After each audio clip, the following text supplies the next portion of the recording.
Welcome back to First Take.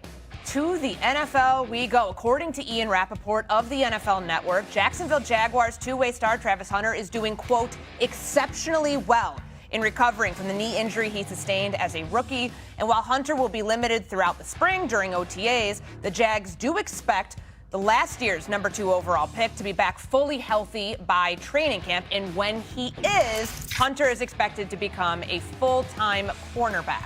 Last season, we know that the Jags played Hunter nearly double the amount of snaps on offense than he did on defense. However, Hunter's season was limited to just 7 games as he had to undergo season-ending knee surgery on November 11th. All right, Kevin Clark, where do you lie on this? Mike Tannenbaum here as well.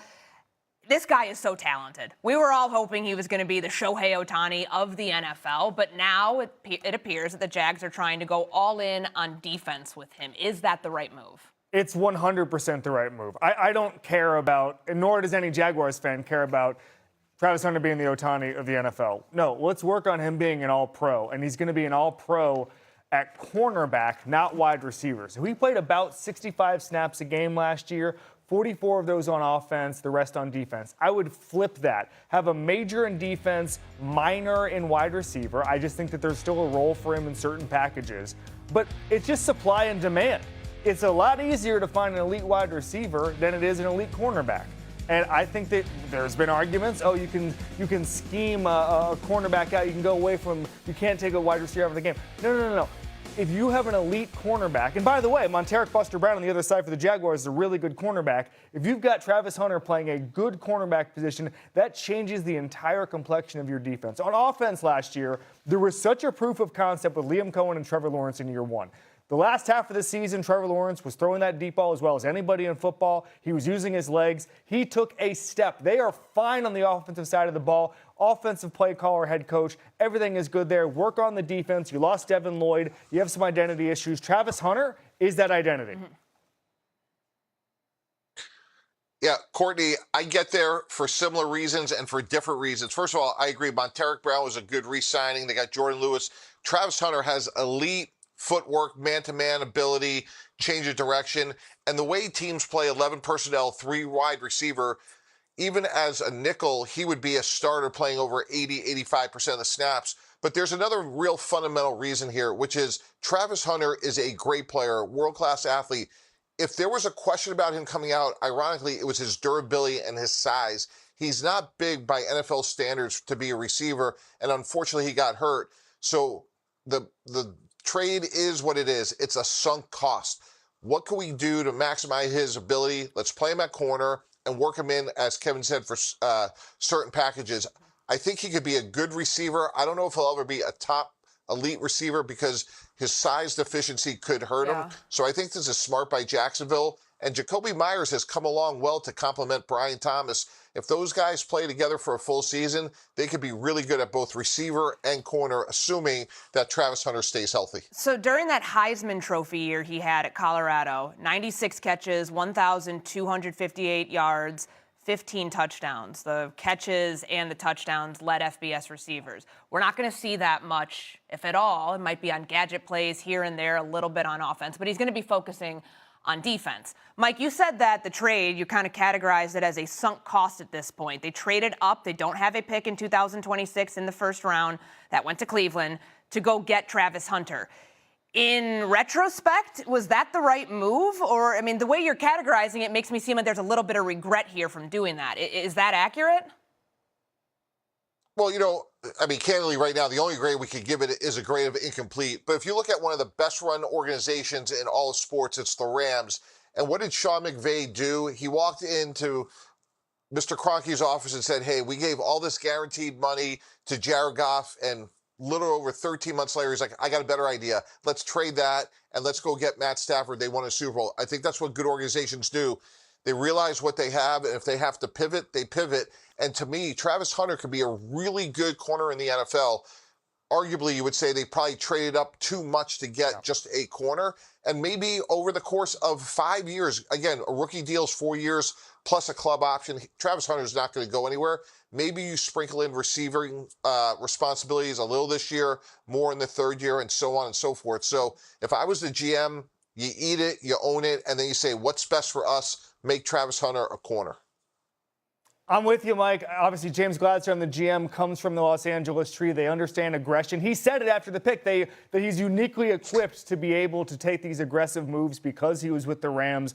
But I also agree that they gave up too much. And if they knew they were going to be as good as they were in year one, they would want a first-round pick this year to build on that. Because of how good Trevor Lawrence was, all the moves they made, they lost Devin Lloyd, as I mentioned earlier. But there's a proof of concept here. I would have loved to have a first-round pick to play with this year. Yeah, 22 interceptions last year as a team for the Jacksonville Jaguars. That was right behind where the Chicago Bears were with 23. You do make more money as a cornerback by and large in the NFL, so good choice for him. Giannis has been 15 days away, and it's time for some burning questions. Go to the NFC East. Ben Solak, who would be the best pick for the Giants at number 5? I like Sonny Styles, the linebacker, 6'5", 244, Yes, runs a 4.46. Put him next to Tremaine Edmonds, who's also 6'5". We're covering some space now. That's hard to throw against. We've got a great defensive front there with the Giants. They've made a lot of investments there recently. And the secondary also last year, they added Paulson Adebo, Javon Holland. They're very close now to having a really strong defense. Need one more piece. Styles is that last piece. Mike Tannenbaum, Sonny Styles in that Giants blue and John Harbaugh's defense. Can you see it?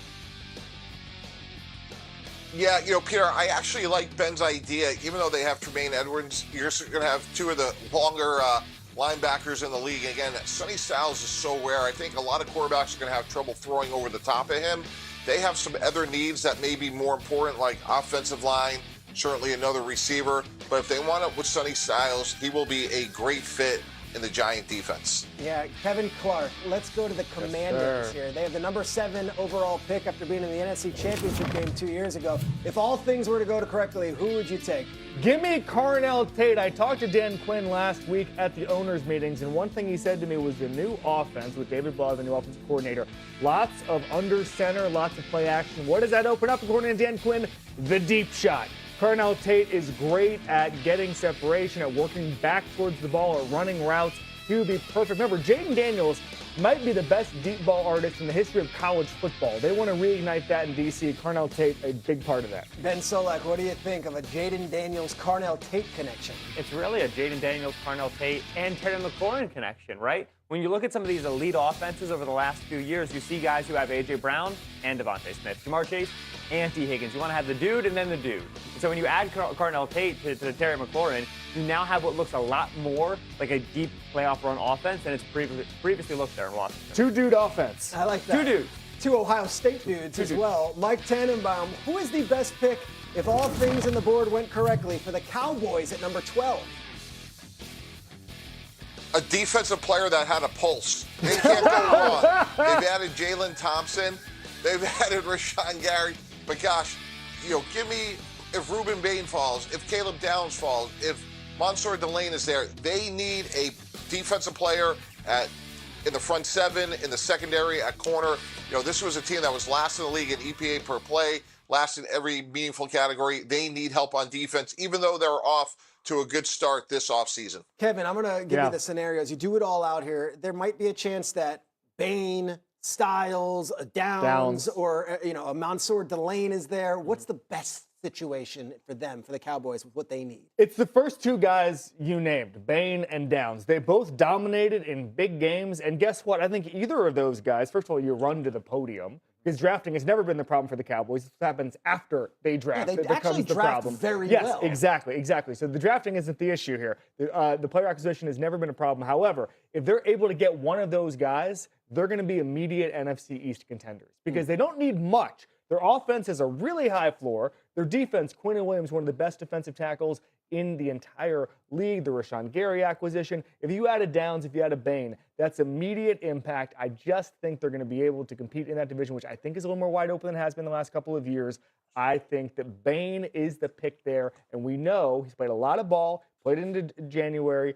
He's going to be able to play in big games immediately. If you are a fan of the Cowboys, what you are praying for is What you're praying for is all the wide receivers go. Yep. And then you want the offensive tackles to go. And then you want to have at least one of those stud defensive players fall to you. They should start talking up Ty Simpson. They should start, start some burner accounts. Say, hey, Ty Simpson, top 10 pick. No, I think one of those guys, because listen, Safeties, always underdrafted. Ruben Bain with the arm length might be underdrafted. There are guys who are going to drop. We talked about Sonny Styles. Again, I think Sonny Styles is going to end up being the best player in this draft. However, off-ball linebackers, sometimes teams overthink it. Someone will drop to the Cowboys, and it will change the complexion of the NFL Here's next year. what's tricky, though. They're sitting there at 12 and somebody's dropping. They've also got 20 in their back pocket. Yep. So it's 8, and you start to get itchy. Man, Caleb Downs is falling. It's 9, Sonny Styles is falling. You pick up that phone, and you start to figure out what the price is to move up. Don't even be surprised if it's David Bailey at 2 to the Jets and Arvell Reese makes it to 3. You know the Cardinals want to get out of that pick. So if I'm the Cowboys, I'm calling people on draft night. Let's stay in the NFC East because maybe the most fascinating pick, even though they're not in the top 10, is number 23, and it's the Philadelphia Eagles. And it's not necessarily the player they get. It is what that player symbolizes and maybe makes it significant. Ben, who should they target with the 23rd overall pick? I'm trying to split the difference, and I like Kenyon Sadiq, the tight end out of Oregon. He's got value in the event that A.J. Brown leaves because he can step into some of those targets, create some explosive plays, catches over the middle of the field. He's also got value if he doesn't leave because he plays the tight end position. Dallas Goedert, only 1 year left on his contract. And Goddard, the Eagles' tight end position, was a big issue for them in the running game last year. They need more impactful blocking from that spot. While Sadiq isn't great in line, he's very good out in space. You can use him on the RPOs and the bubble screens. And so Sadiq, value if A.J. Brown stays, value if A.J. Brown goes. I get to play my hand a little closer to the vest if I pick him at 23. What do you think, Kev? Spencer Fano. He's a guy, classic Eagles pick. First of all, he was mocked in the top 5 a couple weeks ago. His stock is dropping a little bit to the point that he might be picked in the second half of the first round. But also, what do the Eagles love? Traits, and more traits. Best 3-cone of any lineman at the combine. Best short shuttle. Howie Roseman is going to absolutely fall in love with that good of an athlete at tackle. I just think they have to have a succession plan for Lane Johnson. That line is aging. Work him in and go from there. Mike Tannenbaum, I'm going to bring you in here. You actually like a different direction for the Eagles. What do you think they should do with the 23rd pick? Yeah, I actually consider defensive end for a second because they lost Jalen Phillips and Brandon Graham. True. But I'm going to go with Denzel Boston, receiver, University of Washington. He was a 4-year player for the Huskies. Really productive guys. 20 touchdowns, over 1,700 yards. And he's in the mold of A.J. Brown. I am not saying he's A.J. Brown, but he is big, he is physical, and he's a great complement to Devontae Smith. So if you look at the salary cap situation, A.J. Brown makes a lot more sense to be traded post-June 1st. If they do that, their best opportunity to replace A.J. Brown is going to be in this year's draft. And if you look at the prototypes of the players coming out, Denzel Boston looks as much as A.J. Brown could look like coming out, even though you can't replace him overnight. We referenced the windy fingers. Jed Fish, the head coach of the University of Washington, college roommates and buddies with Howie Roseman when they were at the University of Florida. If there's ever been anyone who can give you an honest take, windy fingers. Here we go on Denzel Boston. Here's our Week 3